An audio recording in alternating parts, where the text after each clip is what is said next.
தளபதி விஜய் சொந்தங்கள் அனைவருக்கும் வணக்கம். இன்னைக்கு அண்ணன் விஜய் அவர்கள் பாண்டிச்சேரியில பிரச்சாரத்தை மேற்கொள்றாரு.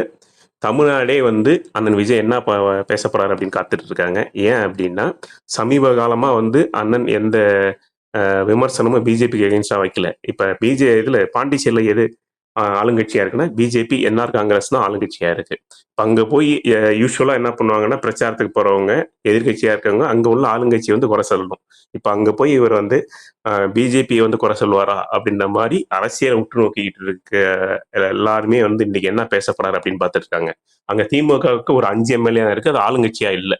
ஒன்னு என்ஆர் காங்கிரஸை குறை சொல்லணும், இல்ல பிஜேபியை குறை சொல்லணும். அப்படி ஏதாவது குறை சொன்னாலும் இன்டெரக்டா அது பிஜேபியை குறை சொல்ற மாதிரி அர்த்தம். இப்ப சமீப காலமா நம்ம நோட் பண்ணி பாத்தீங்கன்னா, அண்ணன் பிஜேபி எதுவும் குறை சொல்லியிருக்க மாட்டார். அதனால இந்த விமர்சனம் வைக்கிறாங்க. எல்லாரும் தளபதி விஜய் என்ன பேச போறாரு அப்படின்னு எதிர்பார்க்கிறாங்க. நானும் கூட அண்ணன் என்ன பேச போறாரு, தலைவர் கண்டிப்பா பிஜேபி அகேன்ஸ்டா பேசாமலாம் இருக்க மாட்டாரு. ஏன்னா எப்ப வாய்ஸ் கொடுக்கணும்னு தோணுதோ அவருக்கு கண்டிப்பா தோணுது.